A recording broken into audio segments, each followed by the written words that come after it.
Welcome back to Waves of History, where we plunge into the past to uncover the mysteries of ancient civilizations and their connections to the oceans.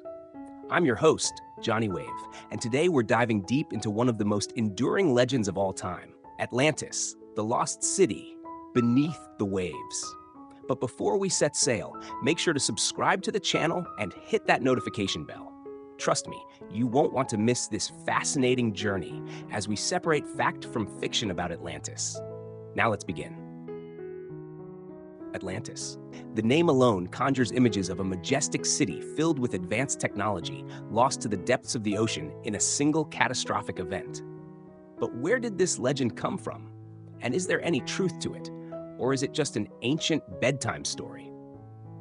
Let's start at the beginning with the philosopher Plato, the guy who's most responsible for making Atlantis famous. Plato wrote about Atlantis in two of his works, Timaeus and Critias, way back around 360 BC. According to him, Atlantis was this vast, powerful island kingdom that existed 9,000 years before his time. It was located beyond the Pillars of Hercules, what we now call the Strait of Gibraltar. So, what made Atlantis so special? Plato described it as a super advanced society, way ahead of its time in terms of technology, culture, and wealth. He said the Atlanteans built a city with concentric rings of land and water, filled with towering temples, palaces, and canals. They were wealthy, powerful, and masters of the seas. But, like all great civilizations, Atlantis had a fatal flaw. According to Plato, they became greedy, arrogant, and tried to conquer other lands. This angered the gods, who decided to punish them. In just one night, a massive earthquake and a flood sank Atlantis beneath the waves, never to be seen again. Talk about an epic disaster.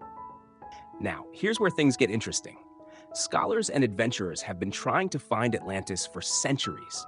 Some say it was in the Mediterranean, maybe somewhere near Santorini or Crete, where we know a massive volcanic eruption wiped out the Minoan civilization. Others point to the Azores in the Atlantic, or even as far as the Caribbean. Some theories are more, well, out there. You've got folks who believe Atlantis was in Antarctica, or that it was part of a vast forgotten supercontinent that stretched across the globe. It's pretty wild how much speculation this one legend has inspired, isn't it? But the big question is, was Atlantis a real place, or just a story? Plato's account is the only historical reference we have. Some historians believe he may have based it on real events, like the destruction of the Minoan civilization by a volcanic eruption, or maybe even a tsunami that destroyed a coastal city. On the other hand, many scholars argue that Atlantis was purely fictional, just a tale Plato used to illustrate his philosophical ideas about the dangers of greed and hubris. Kind of like an ancient cautionary tale. So, what's the verdict? Myth or reality? The truth is, we just don't know. Atlantis has never been found, and despite countless expeditions, there's no concrete evidence that it ever existed. But that hasn't stopped people from searching. Whether it was a real place lost to history or just a legendary tale, one thing's for sure: Atlantis captures our imagination like no other lost civilization.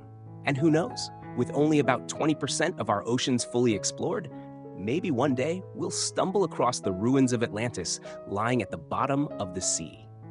Well, that's it for today's dive into the mysterious world of Atlantis. I hope you enjoyed this deep dive into one of history's greatest legends.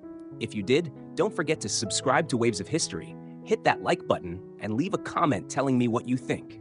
Was Atlantis real or just a myth? I want to hear your thoughts.